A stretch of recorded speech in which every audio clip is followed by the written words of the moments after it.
Welcome to episode 71 of State of Scrims. I am joined by Gruer and the winner of our sandwich bracket, tacos. I started eating because, I can't be patient and wait a minute for Gruer, so I needed to eat some. Understandable. Also, I'm just You deserve it, King. I'm a hungry guy. What can I say? It was a narrow margin, I believe. I think we only got a few votes. I think most people were focused on awards voting and baked or based takes, which I don't really mind. Also, tacos way easier to make at home than fried chicken, so no complaints there. But we've definitely had some interesting games over the course of the last week or so. None of them very consequential, but definitely fun. Your series in particular was pretty amazing. We got to see a new all-time kills record in Scrim Zone team format get set. It was a fun game. Jin, somehow not mid for once, but that series was quite fun. I play it mid to make it fair for everyone else. See, that's what would happen if I played it bot lane every game, surely. You definitely hope that that's true. I watched that game back. I didn't realize how far down we were because it didn't feel that bad individually. We were down like 6k gold or something. Yeah, the Vigar was really strong, and like both of your solo lanes were just getting their asses kicked that game, unfortunately. We got to see Snarkify versus QC. I think we didn't get to talk about that one last time. That was obviously a fun one. A little less close than your series versus them. I think we continued to see some, weird role assignments coming out from QC. And what did we see? We saw the Akshan support come out from, what was that, Snarkify? Or no, that was my game. That was my series. Okay. Where the Sorry, Akshan your series is just out. so memorable that it's like the only one I can remember. I feel like I casted this one too. Oh yeah, we saw the Aatrox support. That's what it was. We got to see Hero Rengar, so it was quite fun. Oh no, wait, we already talked about this one. We covered this one on the podcast last time. That's why I was getting confused, because we for sure already talked about this.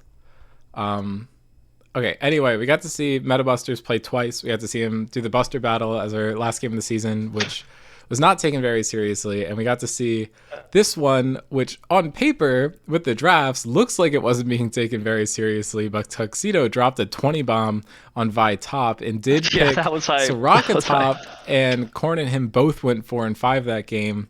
I think you probably paid a little closer attention to this series than I was. I was watching it like across the room, so if you have some commentary on it. I probably paid about as much attention as you did, to be honest.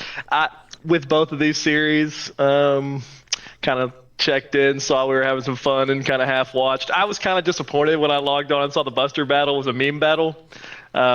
Hey, the game didn't matter. It's fun to play that way. Don't get me wrong. But I was like, I want to see those teams go at each other when they're actually trying at their hardest. So I was a little disappointed for that, but I hope we get to see that matchup in playoffs if it is possible. I would love to see those teams. It's guaranteed not to be possible in the second round. So what would have to happen is that Metabusters would need to lose, beat Albert's Inferno, and New York Nutbusters would have to win to see this matchup come out in round 3.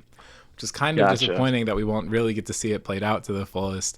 I mean, the SKT series was definitely interesting too, because we saw the Vayne support come out in the first game, which I think is very questionable, but it turned out to be somewhat decent. I think it was playable. I mean, Tusini just got incredibly fed this game, and Korn always does really well in the Darius. They went for the Aatrox Darius denial to get them both out of the way in the first game, which is similar to what we've seen other teams do versus Metabusters. So I think that panned out somewhat okay. And then, I mean, obviously Tuxedo wasn't really punished top for picking Vi or Soraka. I feel like the whole team did kind of well with the SKT in the second game. We saw a lot of good plays come out from Talia, Blitzcrank bot, which I think some people were probably hesitant towards, but I feel like that's really good champions for both of those players. But I think the Vi kind of stole the show there. Stav kind of quietly had a really good game. The Evelyn mid, whatever, who cares? But the last game I think was probably the most interesting, just because we get to see Fujer and Tusini perform on champions that we get to see them, or like, they're kind of known for them, and getting to watch that I think was really fun, even though we saw some weird shit come out from the other team.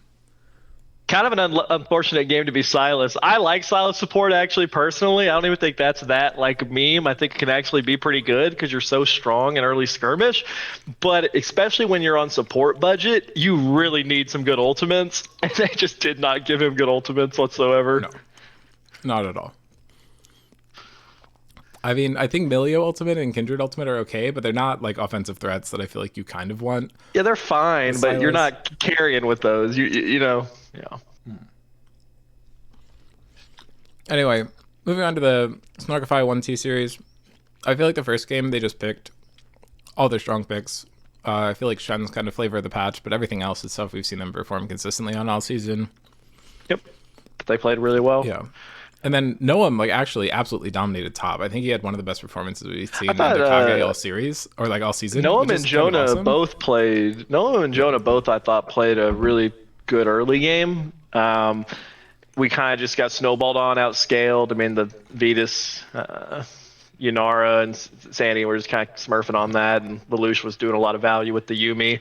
I don't know. Brand was kind of a funny pick. Didn't work as good as I was hoping it might have. So we went to the actual lady carry in game 2, which was a little more fun. But yeah, I mean, Starfight's just a really strong team, and when they're trying their hardest, which they clearly were in game 1, like it felt like they're just a really hard team to beat. Game 2, they get to have a little bit of fun too. The Oxshot support was a fun pick. I kind of see the vision just because the amount of damage that champion did in early lane phase with the Callista, a strong laner, with like press the attack and stuff. Like they were actually pumping damage.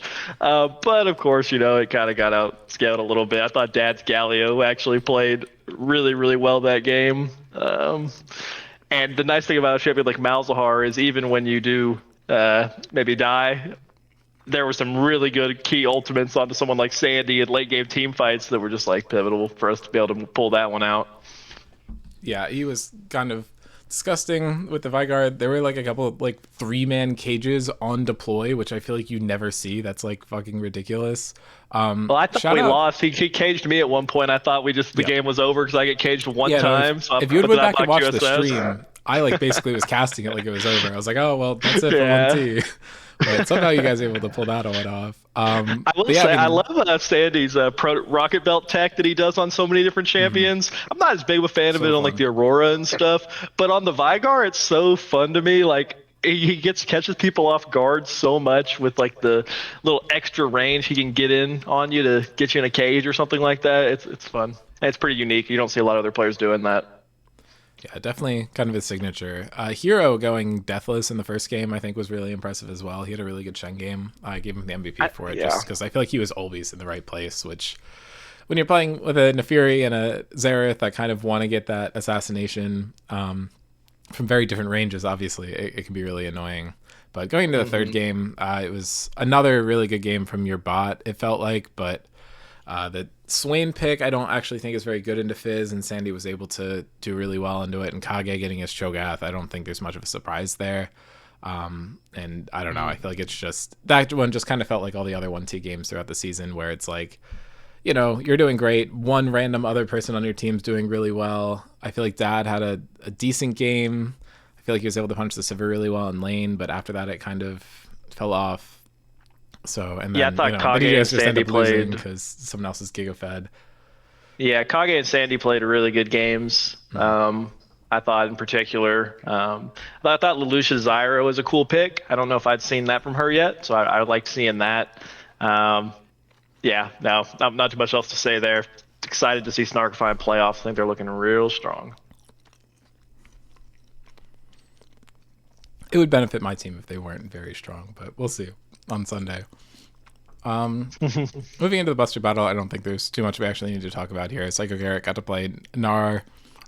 There was some, distaste with the fact that Archive just locked in the main champion there with the Zaya, but I mean, PB was really the star of the show in the first game. yeah, PB, that Heimerdinger performance hell? was like fucking insane. I don't know why he doesn't play that character more often. He hit like every fucking ability. Yeah, that's wild. Blake's Ash Top was fantastic as well. Tusini really did make it close with the Kindred. He got really far ahead.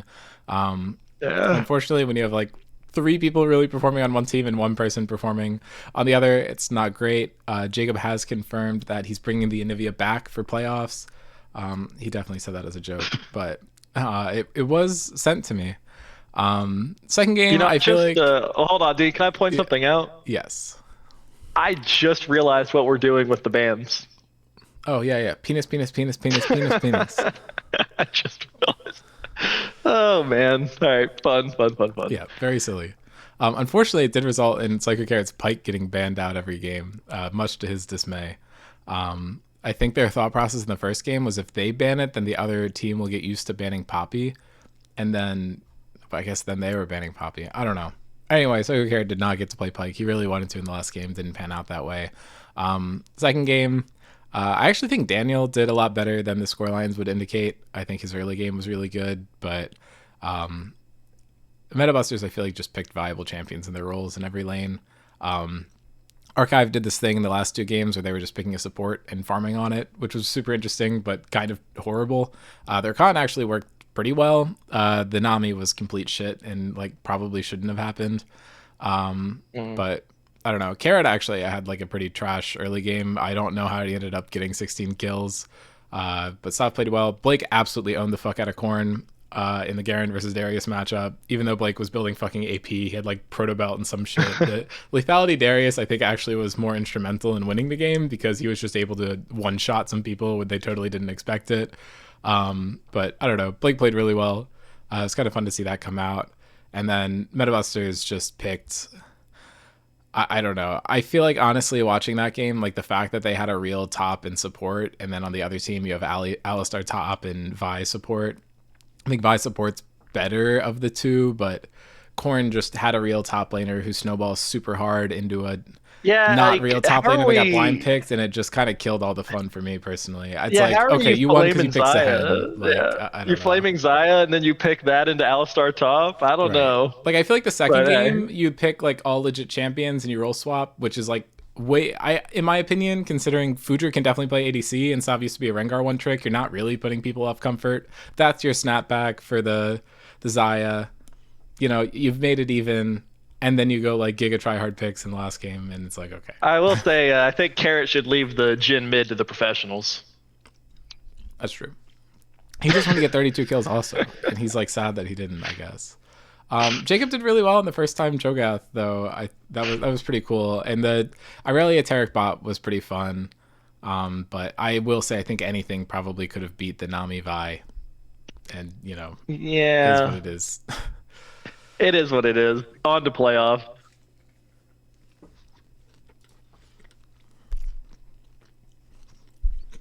Do you want to give some brief playoff predictions before we get into the baked or based? I think you should. I'll predict PTM Metabusters. I'll say Rift Sharks like 2-1. I don't know. They're a tough team. It's going to be hard for us, but I think we got it. Okay. I'll start with that series then. Rift Sharks Snarkify to me. I'm really excited for that one. I think both teams have been playing really well lately. I think both teams match up really well.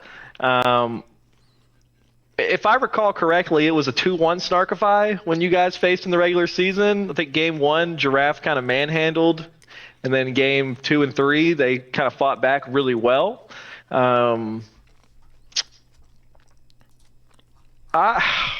This is a hard one to predict, man. It's 2-1 for sure to me. For sure. Who has side select? They do. All right, that's my cop out. 2-1 Snarkify. The power of side select is going to come through.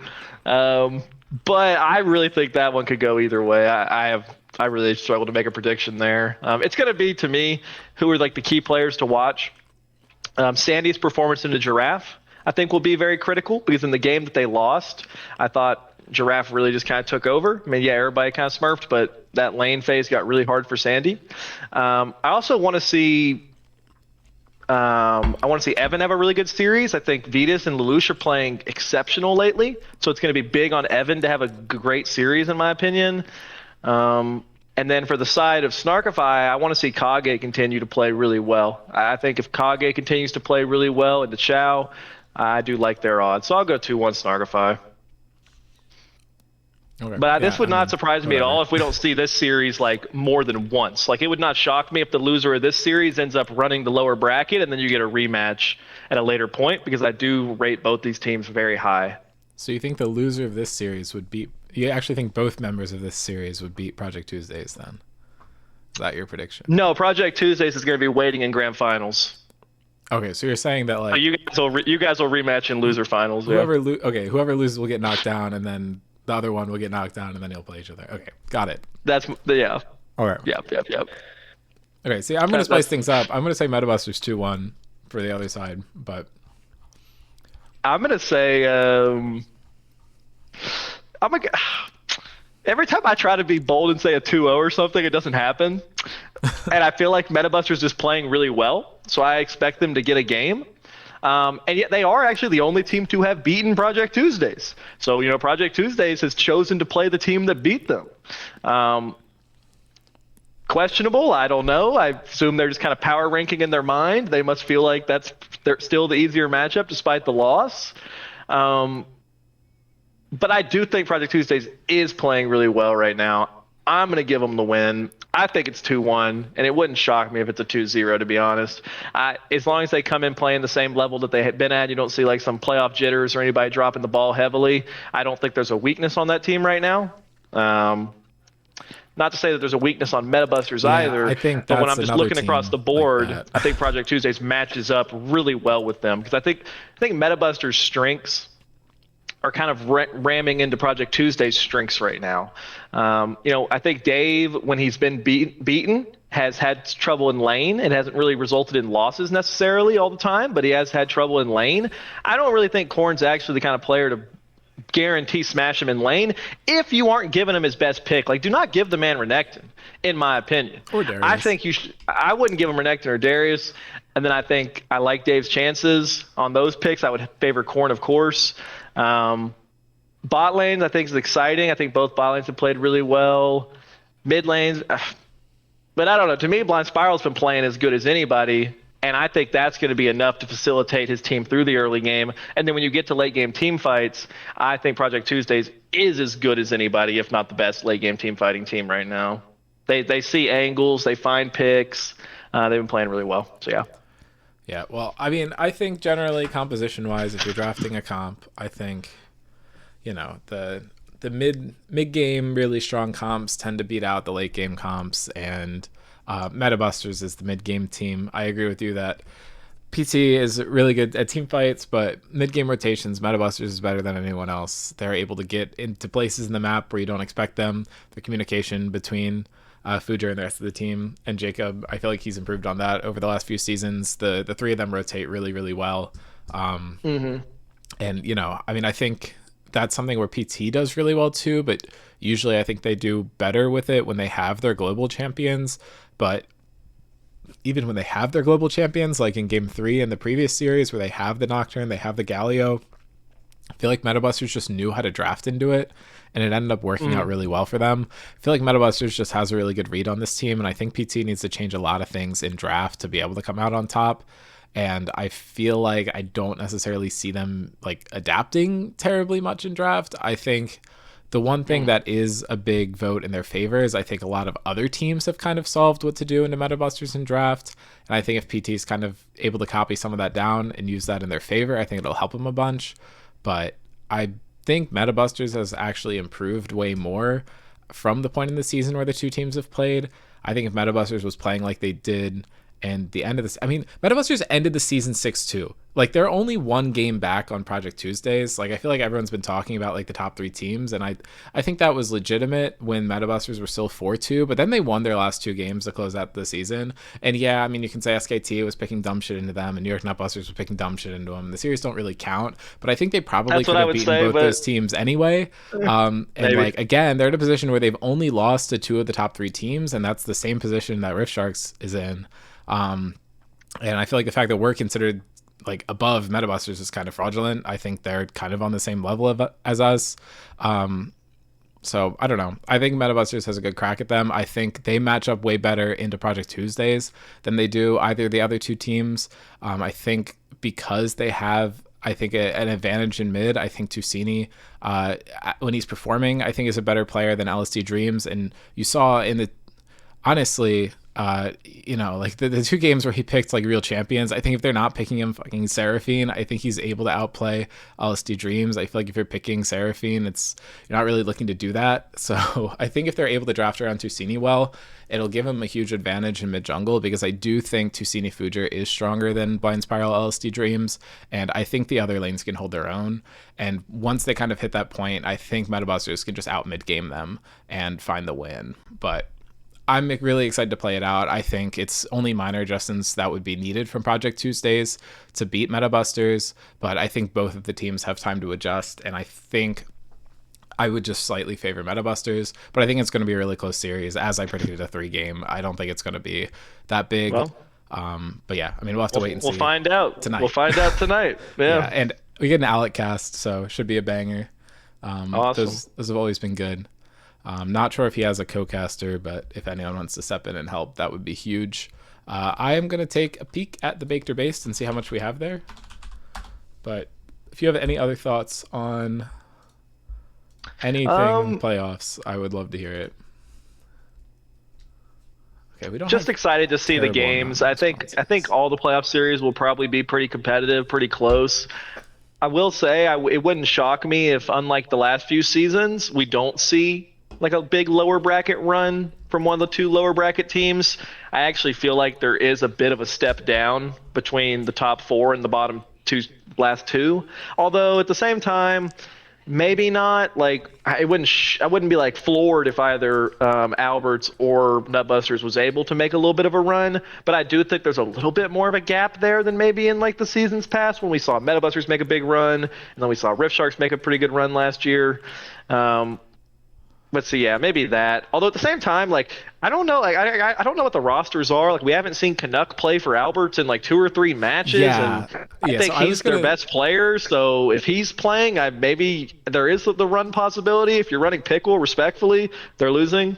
But I hope we get to see them at full strength. Yeah, I was going to touch on that. I mean, I think Inferno, when they're running their best roster, might be on the same level as the other teams. We just haven't gotten to see it that much. Yeah. And New York Nutbusters has been flip-flopping between Psycho Carrot and Mike.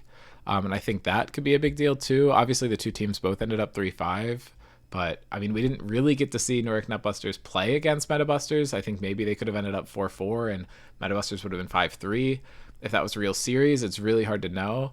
And I don't know. I mean, I think both the Busters, honestly, were teams that kind of got a little unlucky in the early part of the season because they weren't really there synergistically yet.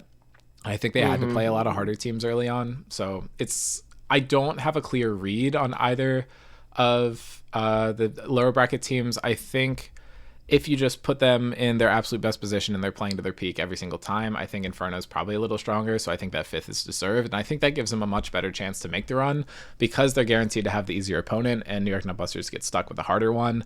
I think especially if there's an upset in the first round and either SR or PT goes into the bottom, there's no shot that they're losing to NYNB.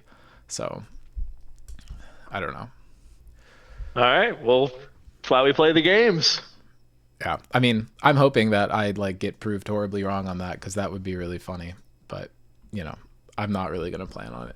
Okay, so you asked me to random up the order of the Baked or Based takes if possible. So I'm going to try to do that. I can't promise anything, but let's do it. The people want it. Let's see it. Okay, I forget my font size that I use for Baked or Based, so that should be fun. I feel hopefully we can avoid too much chem fog this time around. Hopefully the people have realized how to make takes. Well, you would hope, right? I kind of doubt it. So we have 22 takes.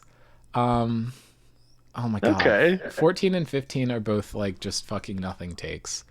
Let's just rapid fire them, Dean, and if they're long, just skip them. I mean, honestly, if you can't figure out not to type a paragraph at this point, sorry. See, we have 30 minutes though. And we only have 22 takes, so we actually kind of have to go kind of slow. I'm gonna drop the link in season discussion again and hope that we can get more people to submit. But honestly, I think we're a little paltry on the takes, so we might have to go back and do another segment, or maybe I'll just hit awards a little earlier. Okay.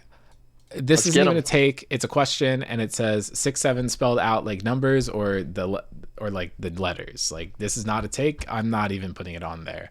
And then this one just says, "I want Noam so bad." Hi Blake, good take. You're getting chem fogged because it's why are we submitting these? How do we know that's Blake? That could easily have been Kathy. It's Blake. I'm sorry.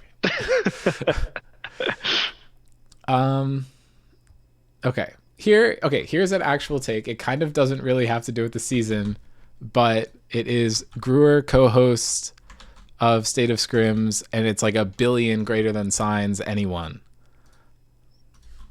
I mean, the voting certainly agrees with you there. I don't think you're I mean, allowed to I'm answer, based, but but of course I'll call it based because I mean, okay. I chose to put you on every episode this season. It did not disappoint. We've had very consistently good podcasts, positive energy, and we made the TriCast work with the party too. So We I'd say did. that's a W. Delete that take, and I'm gonna shoot to the other side. Okay, we're going to take 5 of 19. And it is LSD Dreams is the best mid in the server. I'm gonna have to say that one's baked, personally. With the utmost respect, Yeah, that is a baked take. I think Can on an individual game, can LSD Dreams play and beat anybody in the server? yes. Over the course of a season, not the strongest. Has he been the most hype mid laner this season? Probably. I think he's been the most exciting. One of them, without a doubt, But- has had some insanely good games. Yeah, I don't think he's the best. I'm sorry. I think that's a big take. I think the next one is another PT take. So we're actually gonna grab the last one. I'm gonna go to 18. Scott Pilgrim starting on any team is absolute nightmare fuel. That guy is him. I would have to say that's based. I think he showed up and performed really well. I'm definitely not going to spoil where he ended up on the 6-player rankings, but he definitely received a few votes there. I think the trade that they made halfway through the season was really helped QC out. Not enough for them to qualify, but I think they kind of stopped trying at that point. So I think this is a pretty easy based.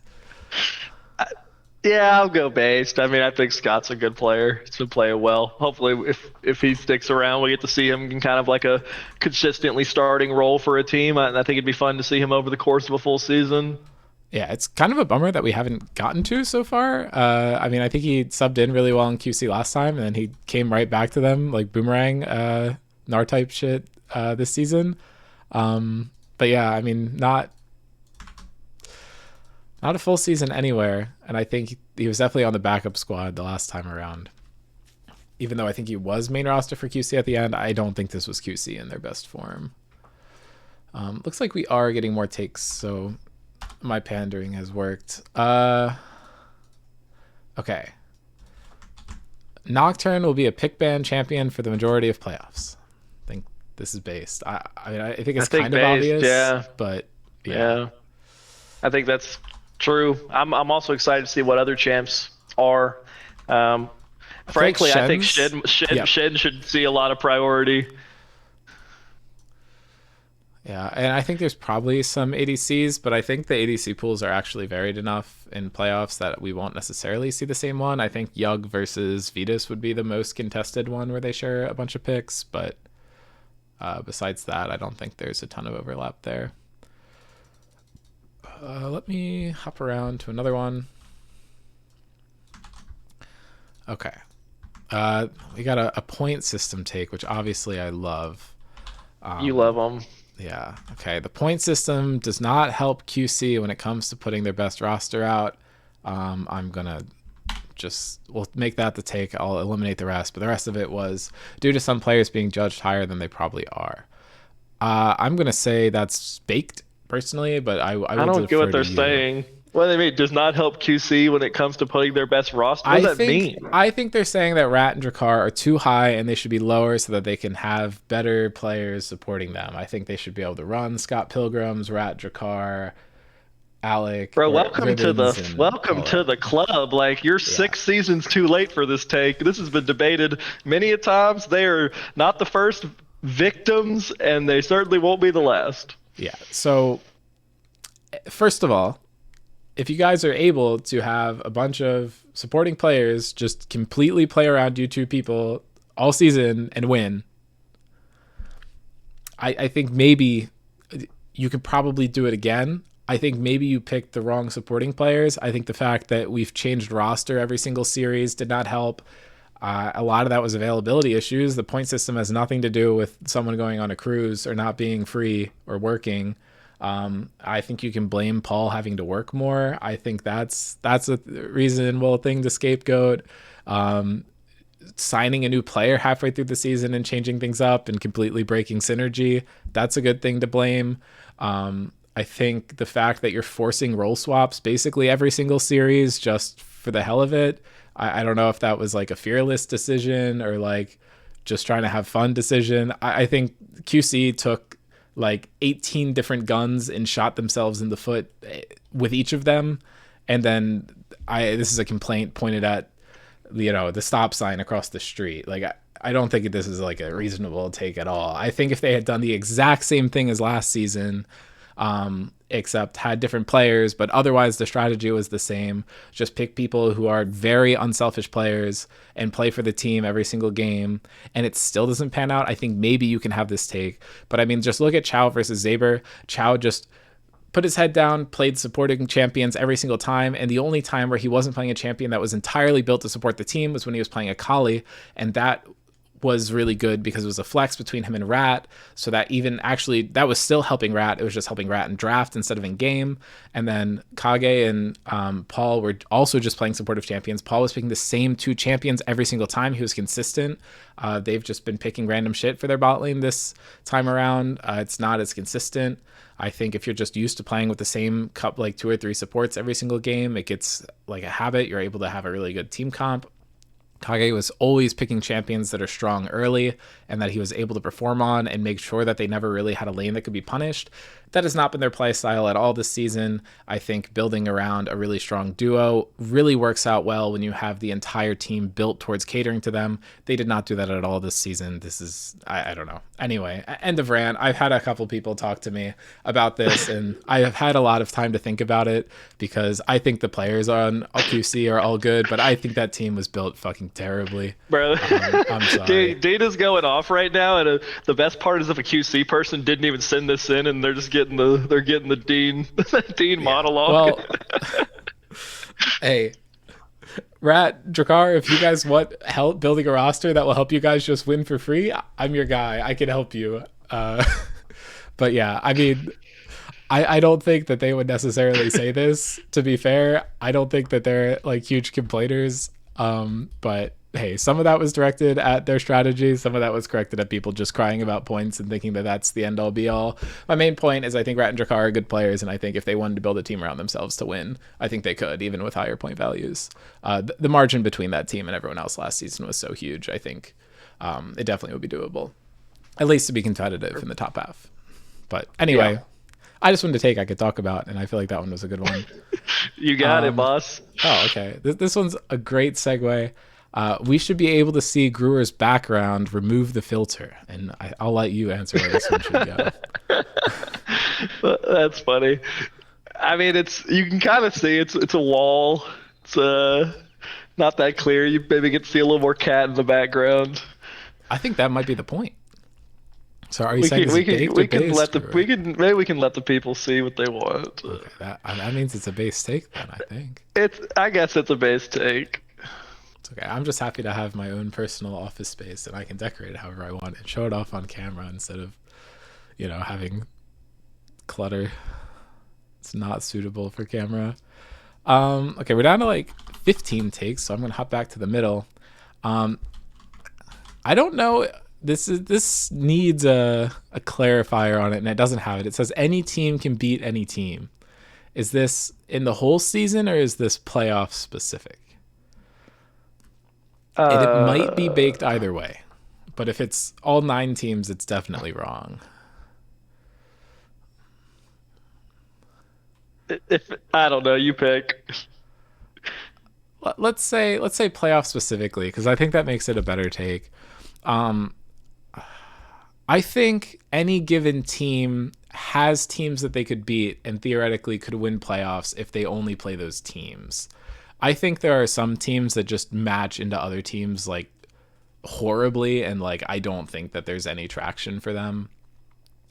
Like I think NYNB into SR I think would be really hard because I don't think they're really getting anywhere bot, and I think the communication on that team is good enough that like PB roams aren't really going to do as much as they could otherwise. I feel like their only hope would be Blake gapping the fuck out of Kage, which Kage's proven doesn't really happen that often, and the rest of SR would need to not really get leads, which again doesn't usually happen. So I think that matchup specifically bad. Do I think NYB has a chance of beating any other team? Yes, but I think there's like a couple of combos that are pretty much just decided one way versus the other.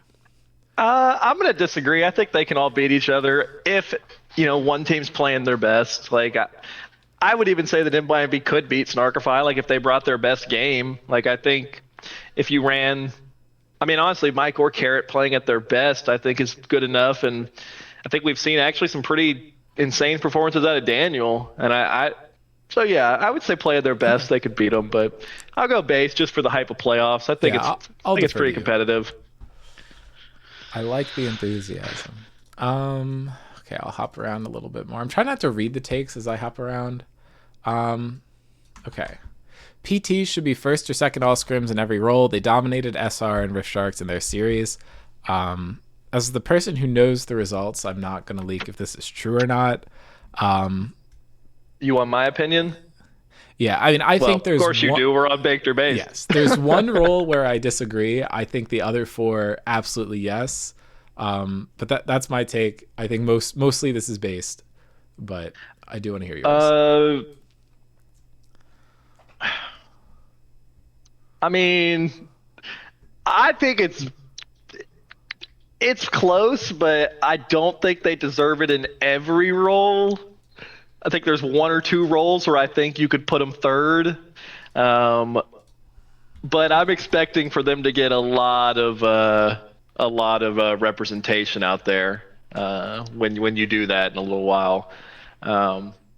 It's right there though. All five of their players have played top of the position, and honestly, with how many teams there are now, this is just a suggestion. If we end up with like 9 teams again, or even 10, I would personally suggest doing like a first through third instead of a 1 and 2.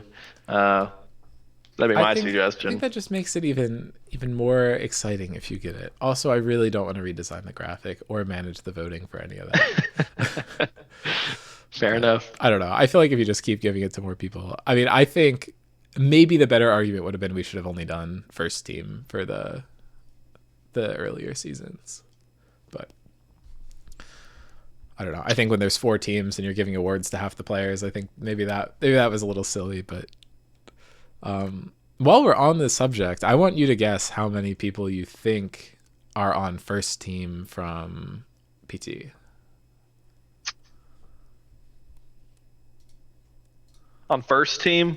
Yeah, and obviously I'm not going to tell you the answer, but my personal vote was, I'll just say it, my personal vote for first team PT I think it was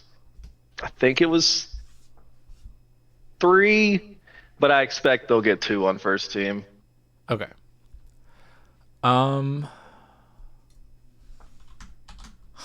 Okay, this is actually, I think, the best take we've had so far. GameCase is an incredible carry player, but nerfs themselves and their team by picking supportive mids like Zyra and Karma. I agree with the take, other than the fact that when I played against that Zyra, it did not feel like a damn support. that was doing carry damage. But I do agree to an extent that I have preferred seeing him on the carry picks this season for that team. I think his best games have been in that role. So if we get to see more game case moving forward, I'd like to see him on a team where he continues to pick more kind of for himself type champions, as opposed to things like maybe the Karma or like the Zillion. I think he pulled out at one point. His Mel has been really, really nice. Yeah, so I liked the Zyra personally. I definitely look forward to seeing more of him. Yeah, I mean, I will say I think one of his biggest strengths as a player, though, is being able to pick out these weird champions and just perform so strong in them because, your opponent is not going to have base level knowledge of the matchup at all, and I think that's a huge benefit to you. And there are enough carries on SKT that I think they're very fine with GameCase playing something supportive. But yeah, I'd never played against some of that. Yeah, never played that matchup. But yeah, all right. Okay. I will go to the first take that was submitted since I've been skirting around it so long. This is Kage will qualify for a season 11 award. Well, qualify means that he's eligible, but I assume you mean definitely win one. qualified. I think they mean will win. Here, I will replace qualify with win. Win a season 7 award. What do you think? I wouldn't be shocked. Did I have him in my personal 1-2 of top laners? No, I did not. If there had been a third selection, would I have had? Probably. But there are other awards you could potentially win. Right. I was gonna say, I think you're ignoring some of them. I think teammate, everyone's eligible for. Teammate, most improved. Yeah. I will say, we will get to see who was top 5 for a lot of these awards, and he may pop up more than once. But I don't think he's getting MVP. I think he had a way too good of a season last season to qualify for most, or like to get most improved. That's fair. But I don't know. I think this is a base take. It might just be wrong. Who knows? I'm not saying one I would way or the definitely other. say his level of play would be deserving. Like if he ends up winning an award, it's certainly deserved. I just think there's a lot of competition at the top this season. Definitely agree there. I mean, I think Kage should be very proud of how he played the regular season. I think is probably going to be very proud of how he plays in playoffs. If there was like a most consistent award, like biggest rock, that'd be without a doubt in my opinion. So. It's like when Jacob did his for fun silly awards, and there was like the weak side king or whatever. I feel like that would definitely be Kage. Okay, this is something that you were talking about earlier. This is the least threatening 5-6 seed in a few seasons. So I'm going to try and recap back through a few seasons just so we have our basis for this. Season 10 was Metabusters and Rift Sharks. Rift Sharks ended up in 3rd. Metabusters lost right away. The season before that, it was BB and Metabusters. Metabusters made it to finals. Season 8, there were only 5 teams. So it was Fruitcakes, and Fruitcakes lost in the first round. Probably not what they were talking about. And then the season before that was also a 4-team bracket. So we didn't get anything. So it's really just... I think it's based, the last 2 seasons. I agree. I think it is. Not saying those teams in the bottom 5-6 spot couldn't go on a run right now, but I feel like in the 2 previous seasons, you looked at those teams and you felt like they were lurking there, like primed to go on a run. Yeah, I mean, it would be interesting to see what would have happened if QC had won versus NYNB in winners bracket in the last season. I think Rift Sharks versus New York Nutbusters losers finals would have been quite interesting. Yeah, that would have been hype. Okay. That one's a good take, but I'm going to go to a different one. Great. Dr. Mundo is Walmart Nidalee. Super fast clear into walk bot and throw Q at them until your camps respawn. Walmart Nidalee. Other than the fact that Dr. Mundo is easy to play, and I wouldn't say Nidalee is. Yeah, I mean, I feel like he's kind of a reduced version of her kit and way easier. But like, I guess if that's your only criteria, I think like technically it's true. But I'm gonna go base just because I think it's funny. I like it. I don't know. I feel if like nothing else for the spear, for the throwing of the damage. Yeah. I don't know. I think probably the difference is that he can't just completely take over the other person's jungle if he plays right, but I don't know. It's a silly take nonetheless. Ooh, there are some good ones. The Buster battle would have had implications if SKT beat Metabusters, which makes SKT running troll drafts in that series pretty cringe. 100% agree. That really pissed me off personally. Oh, did it have implications? I wasn't even aware of that. Yep. Or would it have had? Yeah, SKT beating Metabusters actually would have been a big deal. I thought SKT was already eliminated. They were eliminated, but it mattered for other teams, and I'm always not a fan of, doing games for content when other teams are impacted by it. So I'm going to say this is based. I'm a little disappointed that SKT did that, but fair enough. Good call out by whoever did that.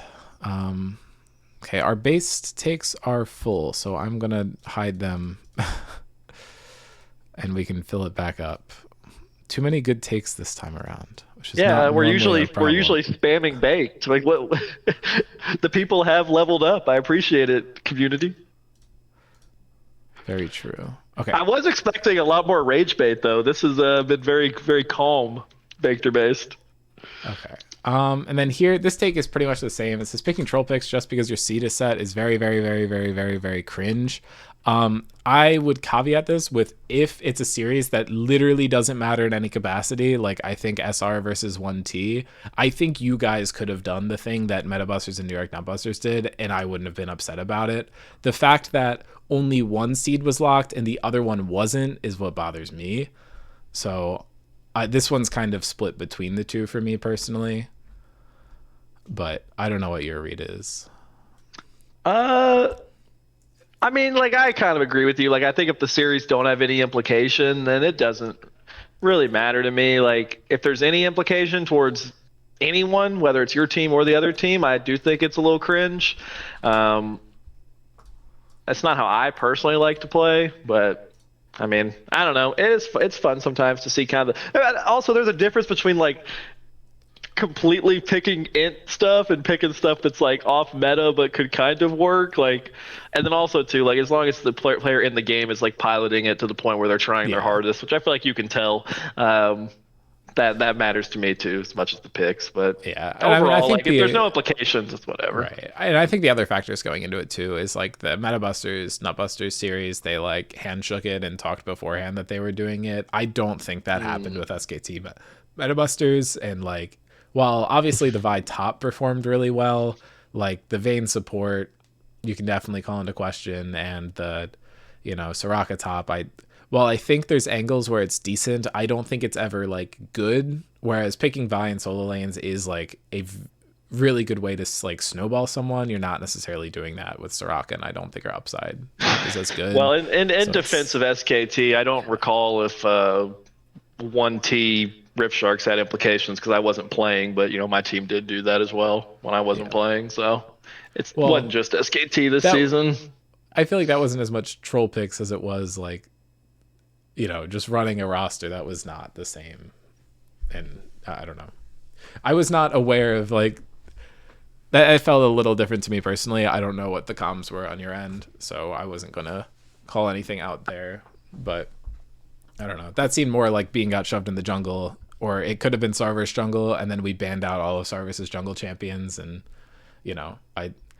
I think we kind of drafted you guys into that hole to some extent, so it's kind of hard to call it. But yeah, I mean, I think the fact that the two games that happened involving Metabusters is a little cringe because it actually had like those were the two games left that had playoff implications, like for standings, and the fact that there is a threshold for Nutbusters possibly having made winners bracket right off the bat, and the game that kind of caused that to happen or not was not taken super seriously. I'm following you now. So if SKT had won, then the Buster battle would have been for the 4th place spot? Yes. Oh, that's extremely cringe then. Yeah. Very cringe. Okay. Yeah. So I don't know. That is frustrating. Okay. Anyway, another SKT take. This one is in a very different light. If SKT sticks together after this season, they will make playoffs next season.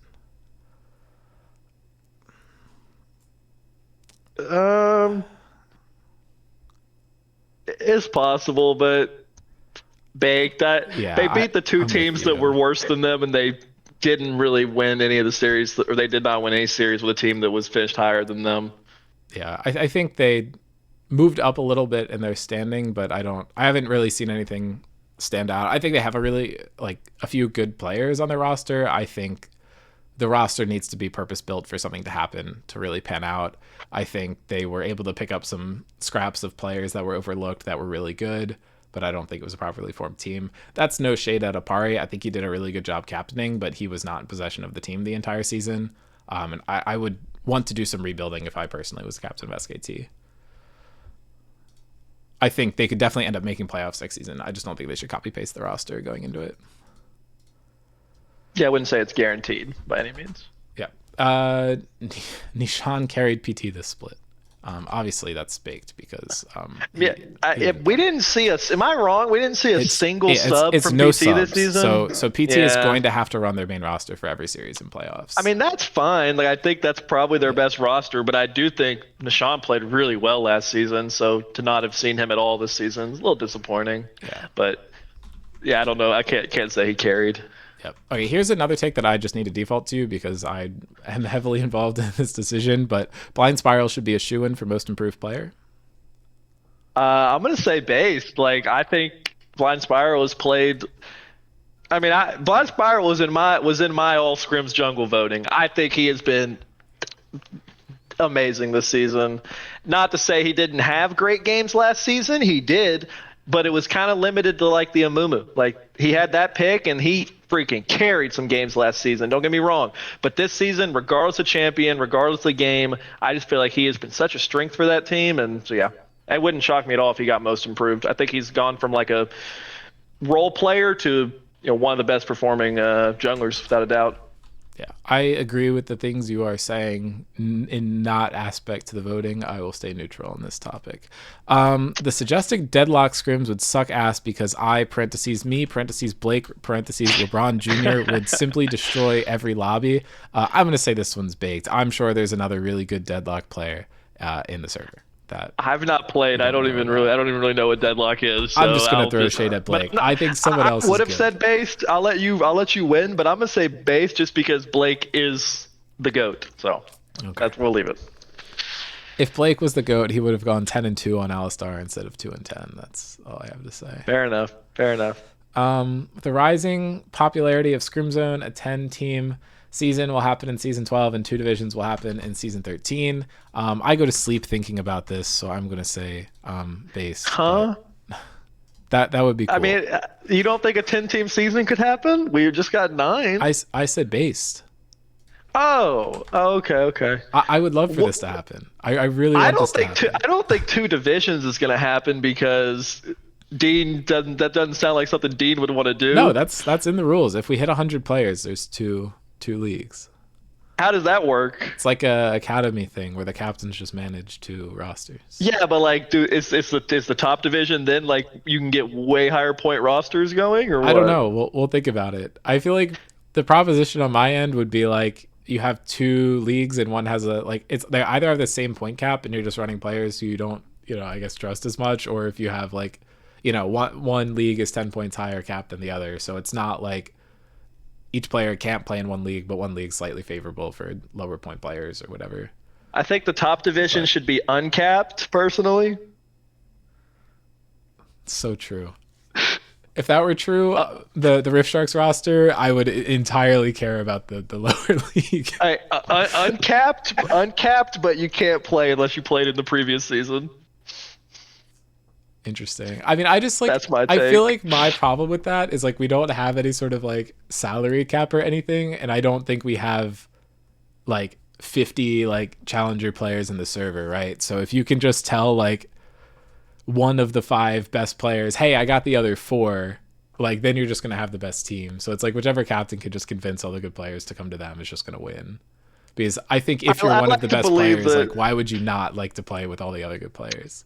I like to think people believe in the spirit of competition. I really fucking don't think they do. With the amount of whining we have about the point system, are you fucking serious? I think if anything, like the lower bracket could be uncapped and like. You know what would be fun, Dean? I don't know if you've ever heard of this. You know what would be fun? I don't know if you ever heard of this. I've never played in one, but back when I used to play in other servers, I had heard of this, like a draft league where you have captains who are then drafting players from the pool of players. I've considered that. That's what I wanted to do for the summer league, but only one person signed up to be captain for any of the summer league teams, so I didn't run that. But that was the proposal there. I think it'd be fun. I think, like I've played in some leagues like that. It usually ends up having some problems. I think Scrimzone's balance tends to be pretty good if people are creating rosters that make any sense. But no, I definitely think that's good. On to the next though. The rising Yeah, popularity is definitely based. Teddy always talks to me about like bidding, where it's like you put in bids for, like, you kind of auction off players, and you have like a budget of how many points you can spend, and so it's instead of like a elo system determining the value of players, you just bid on them. The problem though I've seen with that though is if people show up that nobody knows how good they are, but like I get my friend to come in who's a challenger player, but he hasn't played ranked in a bunch and he just looks like he's a gold player, and then I get him for 1 point because no one knows who he is. I feel like that kind of breaks those leagues single-handedly, but it's interesting. Rat role swapped out of every hard player matchup. Based as fuck. Why are you scared, Rat? You're better than these people. Just play into them and beat them. I don't remember well enough to say if he did that or not, but I'll trust you. And if I don't think he didn't play against Sandy, I don't think, and he didn't play against Giraffe, and he didn't swap into anybody who was really good at their own role. So I don't know, because I believe do you think that could contribute to their issue? Yes, easily. I think the role swaps are unnecessary. I think they're good at their main roles. I think forcing it when it's not needed is. Well, yeah, Rat he put himself into Kage both games, didn't he? I don't maybe, but Rat also role swapped onto a cruise just to avoid me. Based. That's a good one. Okay, we have 5 takes left, and then we'll get into awards. Technically, this is the award time, but yeah, whatever. Every role is increased in strength across the board except support, which is more stratified than any other role. It's kind of like a double take, so we'll just take the first part of it. Just for time. Can you remind me what stratified means, Dean? It's like band. Like there's less of a. Like some players are really good and some players are not as good, and it's kind of like. I think honestly. But I think let's just focus on increase the strength across the board for support. I think it's based because I also think support has. I think all the roles have. Okay, yeah, I'll default to that. I think it's increased less, but it definitely has increased. So I think you're right that it's baked. Yeah, I think the level across the board has just gotten stronger. Yep. If Psycho Carrot locked in and thought about his next move in advance, he could be top 3 junglers in this server. Bro, I've been saying that for. No, don't even get me started on last season, bro. This man, the season that we won, when he played so good. Then he went to college. He started hanging out. He got a girlfriend. Which I respect. That stuff is more important. Drinking. But the alcohol poisoning in his brain has killed my Nunu goat. Hey, I was a good man and waited until I was 20 and a half. And then it was COVID. I feel like I had an excuse. Okay. If NYMB locked in and just went Zyamore, then things would have gone better. Baked? I think Archived has performed really well in most of the champions they've picked. And it's not always a good Zaya spot. Yeah, I think Zaya is a little bit of a situational champ. I think when you're playing against the quality of bot laners that are in this server, if you just blind Zaya every game, you're not going to have fun. But I think Archive does have other champs that are very good. Okay, we have 2 heaters. So LSD Dreams has had a better season than Sandy. I'm willing to say based on this one. Trying to mentally remember this one. I think Sandy may have shot himself in the foot a couple times and picked bad champions, which contributed to this. I feel like LSD Dreams picked best champion and slap most games and performed on it, whereas I feel like Sandy was kind of playing with his food a lot. But I think Sandy's had some lower lows than I've seen from LSD Dreams, but I also think Sandy's had some of the higher highs. I'd say it's based. I think LSD Dreams has had a better season. Yeah.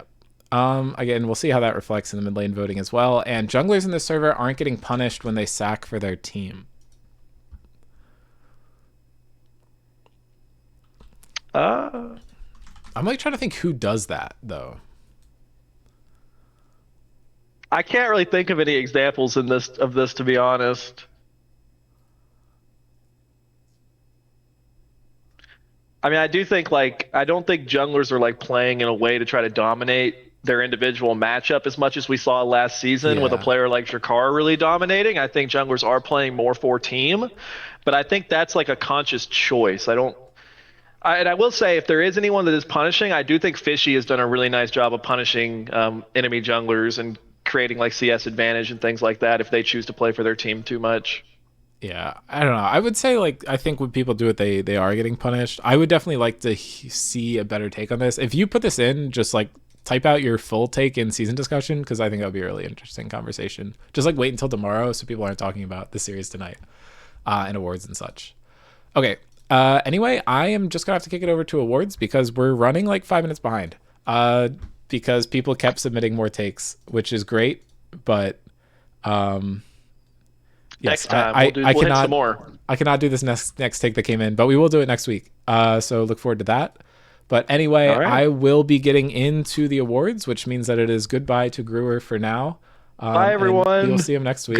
Congratulations to everyone that won. I'm excited for this playoff match. Good luck to both teams. Let's have a fun end of the season. Peace. All right. And now that we've taken care of Gruer, it is now time for the awards. Normally this would be my time where I just kill and wait for people to hop on stream, but hopefully if you want to watch, you're on by now. Let me open up Twitch chat because I will need to manage predictions because I actually do that when I stream awards. But we normally just go through the other awards first. I'm going to do, since there was some discussion about most improved player, I'm going to do the 6-player ones first, then most improved, then best teammate, and then through all the all scrims, and then we'll hit MVP last.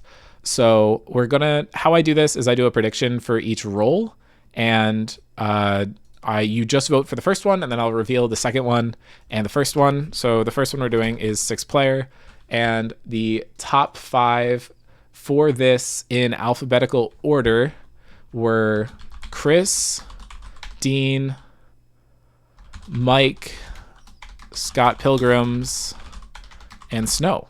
So that is actually 2 Rift Sharks representation. So I'm quite happy about that. But the prediction is up for anyone who wants to put in for this one.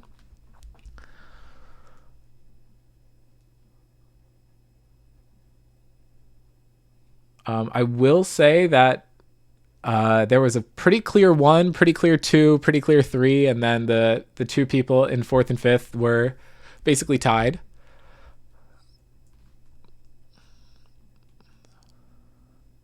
Maybe I should keep it to a 30-second prediction because we have like a bajillion viewers. I think this is probably the most viewers we've ever had on an award stream. We were at 30 a second ago. Now we're down to 29, but huge numbers coming through. Tons of bits in for Mike, tons of bits in for Dean. Snow appears to be the 4th prediction. Yeah, big stuff coming out. And it is about to end. And once it does, I can go ahead and reveal. I do represent every player with a specific champion. I tried to mix it up so we didn't have any duplicate champions around this time, but the second team All Scrim 6-player, represented by Dr. Mundo, is going to be Scott Pilgrims. He had a really good season. He was traded from SR to QC partway through the season, and I think he performed really well for QC once he actually got to get off the bench. I think he did a really good job. So shout out to Scott Pilgrims. And for first, represented by Silas, it is going to be Snow. He played 8 games and won 4 of them. He actually played 8 different champions, so it was really hard to pick a champion for him, but he did do really well on the Silas, so that ended up going through. So really well played to Snow, and congratulations to him there. So yeah, whoever put their channel points in for Snow, huge payout there. Going into most improved, this is actually the only season that we've never, I think ever, that we didn't have to have a vote for most improved. Simply 5 of the admins all suggested the same player. So there was no need to vote. So I'm not going to put in candidates because we didn't really come up with any. But obviously this one is going to be represented by Diana. It's going to be Blind Spiral. Diana was mostly played in the signups, but since this is most improved overall in the season, he did really well. Really good to see Blind Spiral. Just he's playing all sorts of different champions. He's playing so well. Obviously, this is probably one of the most deserved MIPs we've ever had. Blind Spiral's had an amazing season. this time around. And then we will go over to Best Teammate. This is actually one of the awards that I was talking about where we will get to see Kage in the top 5 if you were watching the podcast. But alphabetically, it is going to be Archived, Blind Spiral, Fujer, Giraffe, and Kage. So I'm going to put a minute up for this one as well.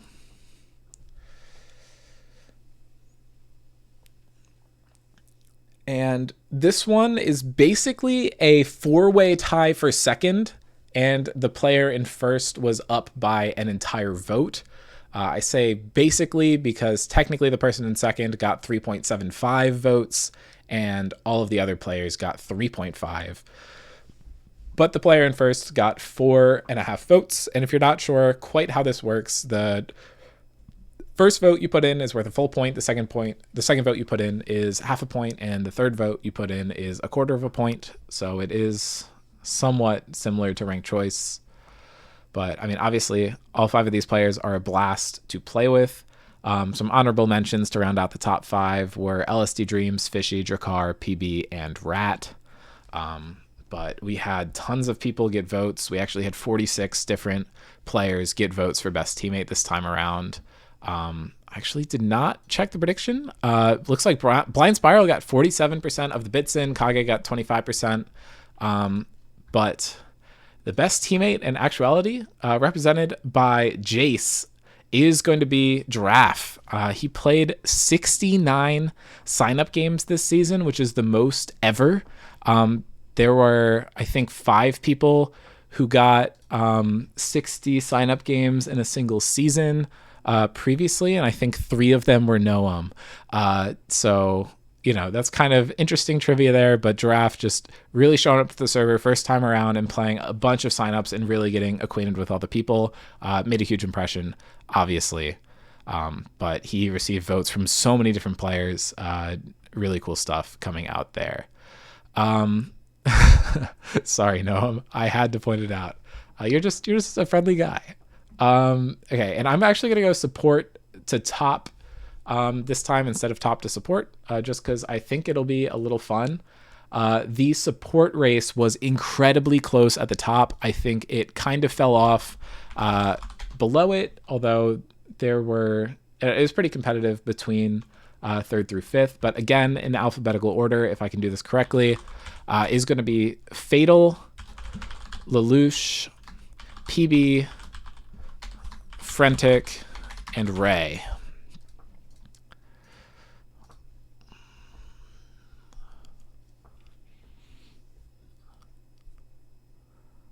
I believe, no, never mind.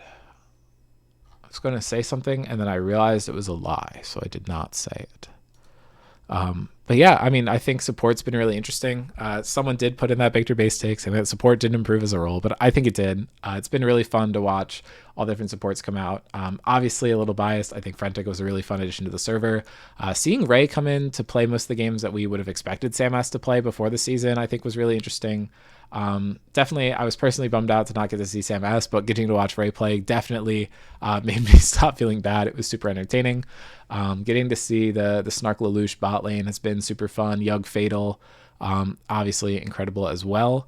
And I think the synergy between Archived and PB was something people weren't really expecting throughout the series. So that was super duper cool. So it was fun to get to see all of that. But as we go to support, the second team all scrim support represented by Nautilus is going to be Fatal.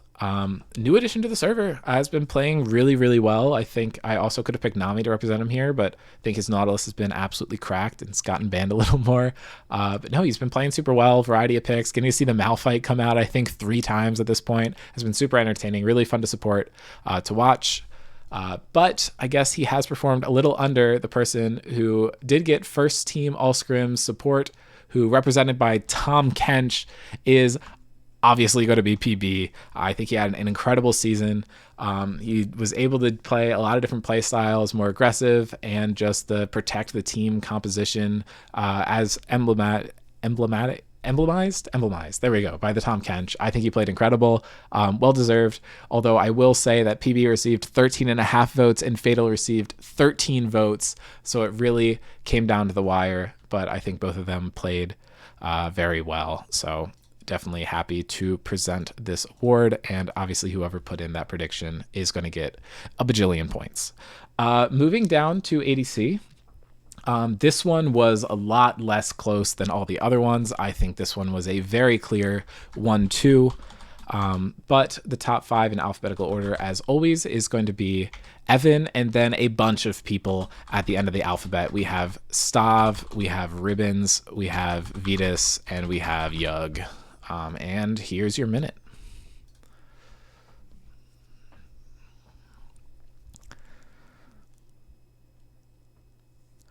Unfortunately, Archived was snubbed from the top 5. But yeah, actually in ADC, every single person who played ADC this season received votes. So that's always fun to see. Some representation from every team and one team twice.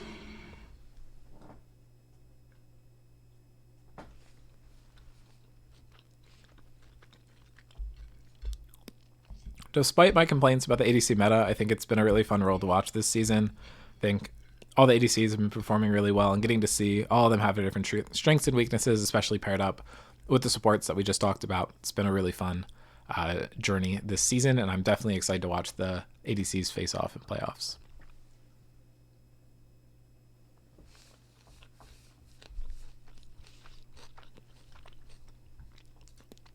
But anyway, getting into it, the second team All Scrims ADC was represented by Smolder. It is going to be Yug. I think, again, new addition. Pretty similar stuff, I have to say, to Fatal, where he was able to play a lot of champions really well. It was our first time getting to see him. And yeah, I mean, I think this is a really earned second team All Scrims. I think he played fantastic. Getting to watch them together in the bot lane has been really fun. And then moving on to first, represented by Yunara, who also could have been the choice for Yug, is going to be Vitas or Snark, whichever you want to call it. Huge impact this season. We saw him come as an alternate option from Inferno last season, and he stepped up to a main role ADC, and my God, it was so worth it. He played super well, got a lot of MVPs. He's going to be top 5 in that category as well. Although so many of you typed Snark on the MVP voting and I had to change it to Vitas. Please, guys, just put in Vitas. It makes my life so much easier. And then the person who put in Vitas/Snark, that's definitely wrong. Come on, guys. Just make it easier on me. That's all I ask. But anyway, there goes your payout. Congratulations to Vitas there. But moving over to mid, this one was a clear number 1, but the second seed was very contested. After that, there was a huge drop-off, though. This is not one of the roles where everyone got votes. People seem to be pretty opinionated about this one. But top 5 in alphabetical order is going to be Gruer, Giraffe, not in alphabetical order, sorry. Giraffe should definitely be before Gruer if I know my alphabet, which I don't. LSD Dreams, Sandy, and Tusini. Very fun to get to see Tusini come back, and it's definitely cool that Gruer was able to get top 5, despite the fact that he was definitely not in the top 5 of teams. But yeah, and I mean, everyone else is a new mid laner. So we have the kind of classic Scrims royalty of Gruer and Tusini. It used to be the battle between them for the first and second mid team, with Sarvis snuck up in there as well. But then we have the new guard come in with Giraffe, LSD Dreams, and Sandy. It's been really fun getting to watch them play. I think there's been a lot of hype generated around these players. So it'll be really fun to get to reveal who came out on top. But the first team player received 25 votes, which is, I believe, the highest for any single award this entire season. Huge margin. Vitas did receive 22.5 for bot. And then second place was super close. It was 13 votes to 11. So actually pretty tough competition there. But I am going to go ahead and reveal, since the prediction ended. In second team, all scrims mid lane. It is going to be represented by Ari, and I think I just teased you a little bit. It is going to be LSD Dreams. Had banger performances. Could not pick Anivia because it was banned too much, so he didn't really get to play it. But the Ari has looked fantastic. People have gone nuts in chat watching this guy play. It's been so exciting getting to watch him play on a bunch of different champions. The Galio has looked really good too. And then moving up to first team mid, it is going to be represented by the Orianna. I really need to figure out where these names are because I really like to show it, but it is going to be Giraffe. Again, fantastic season from him. Really fun to get to see a new player come out. Obviously not biased. Would never just glaze Giraffe for no reason, but I think he's played really well this season. Had a lot of fun champions. Getting to see the Kog'Maw come out a lot has been really fun too. I love it when people play some off-meta stuff. But moving on to jungle, it looks like Giraffe was 85% of the bits. So Daniel claiming Rift Sharks vote bias. I guess we did vote the most, but I don't even think we all voted for Giraffe. Maybe we did. Who knows? Anyway, other teams had more people. You guys could have just voted. Calling out SKT right now for only voting once. Shame there. But moving in to jungle, it is going to be in alphabetical order. This one was a super contested top 4. After that, there's a pretty big drop off. Drakkar is going to start us off, and then it is going to be Fujer, and then Fishy. I really can't get this alphabetical order thing right. I forget people have the same letter in their name. Oh, actually, Blind Spiral is in here too. That's really way out of order. And then Hero is going to round out our top 5. I need to be benched from the alphabet, actually. But yeah, I mean, this again has been a really exciting role to watch this season. We get to see Fishy kind of come out of Scrim Zone retirement, getting to see Blind Spiral, Drakkar, Hero, Fujer return from this season.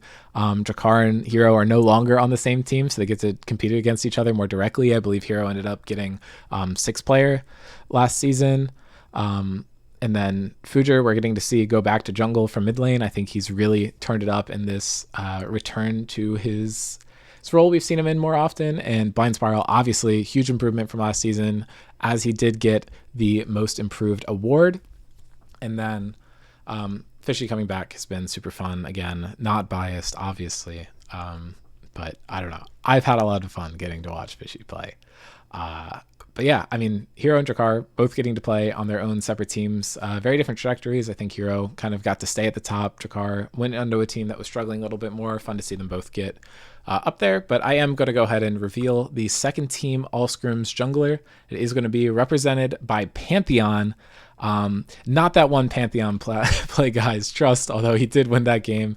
It is going to be Blind Spiral. So congratulations to Blind Spiral for getting second team All Scrims jungle. He was definitely pretty close to getting first team. He got 13.5 votes, and the first team All Scrims jungler received 16.5. And that one is going to be represented by Nocturne, which honestly could be anybody this season. It is going to be Fishy. So congratulations to Fishy here for winning first team All Scrims. He got the Lilia, I think, once, and then never again after that. Maybe he got it twice. I don't quite remember. But he's really expanded his champion pool this season and been really performing on all the champions that he has been playing. PT has actually, yes, running second team on God. They've gotten every second team so far, and we will see if that continues going for the top lane. Top lane, a pretty contested top 3, although there was decent separation between all the seeds. This one I'm actually going to give 6 players in the prediction because we did get to see there was a tie for 5th, so I'm going to include all the players. But in alphabetical order, maybe I'll actually get it right this time. It is going to be Blake, it's going to be Canuck, it's going to be Chow, it's going to be Dave, it's going to be Kage. This is his other top 5, and then Tuxedo is going to be our 6th one to round this out. We do have a minute here I think we've seen a huge improvement. Top lane, getting to see Kage out of that pool was awesome. Getting to see Tuxedo and Canuck both come in as new players and really perform, especially with that first series where we got to see them play against each other, was huge for me. I've really enjoyed it. One of my top lane highlights this season was definitely getting to see Canuck win the 1v1 between himself and Rat with the Akali Varus a few times. That was huge. Getting to see the top lane carry play into mid lane carry, definitely really fun. We see Chow switch teams. We see Blake kind of continue what he did last season, putting it down really well. We saw Dave, another role swap, also from ADC, like Kage. I think that's been really exciting as well. Less exciting when he just plays ADCs in the top lane, but no Flame. I just did not particularly enjoy that series where I had to play into Smain. Volder, nope. Yes, Smain and Volder. Vayne and Smolder. You guys know. And Korn was very close to being in the top 5. He was only like a vote and a half off, for those of who talking about him in the chat. But as we are about to get to reveal the results here, for a person who got first got 15 votes, the person in second got 12, and the person in third got 10 votes. And then fourth was 7, and the tie for fifth was for 5.5 votes apiece. So this was the closest roll out of all of them in terms of the top 5. Obviously, support was the closest, with each of the top 2 getting about 13.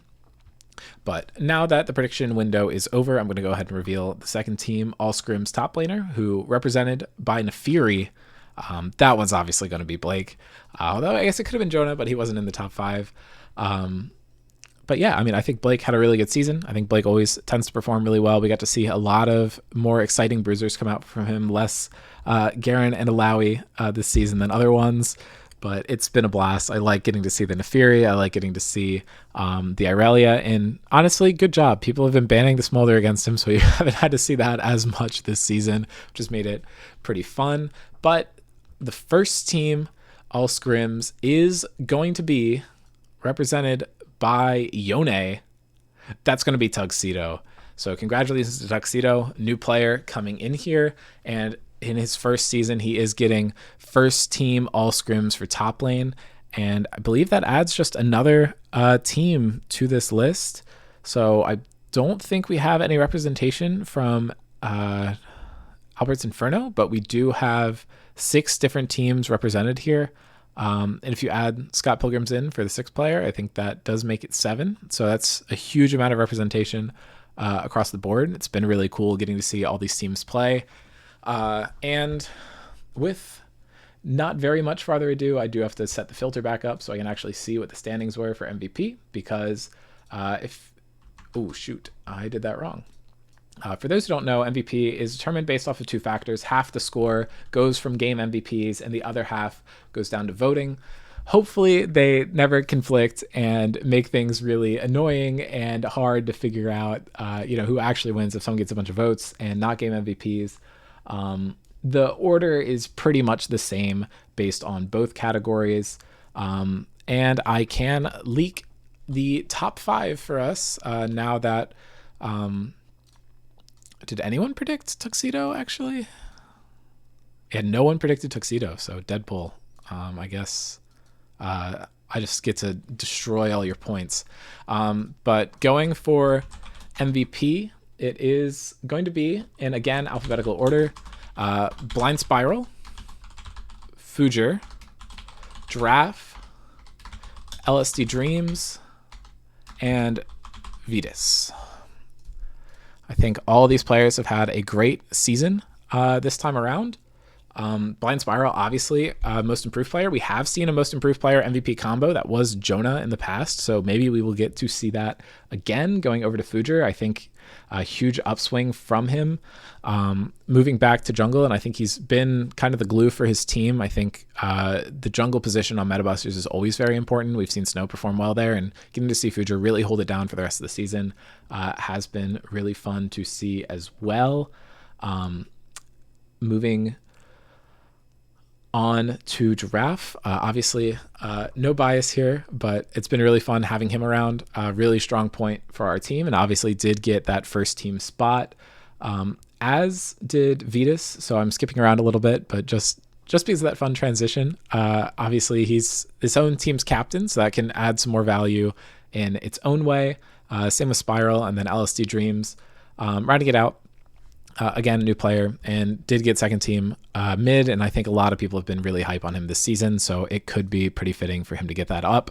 However, I am going to be somewhat quick on this and reveal it because I know Alec is itching to start his stream here any minute, but the MVP represented by Kog'Maw, I had to, it's going to be Giraffe, and this is a huge margin for MVP. I have actually not seen a margin like this kind of ever, which is really shocking. Did have the lead in game MVPs, but he was only one above Vetus and Fujer. So the top 5 overall, in fifth was Blind Spiral with 4 game MVPs and 4.5 votes, equaling 5.5% of the total voting. In fourth was Fujer, who got 5 game MVPs and 5 MVP votes with 6.4% of the total voting, up to LSD Dreams, who was kind of the outlier here. He only had 2 game MVPs and he received 7.75 MVP votes, giving him 6 2/3% of the total voting.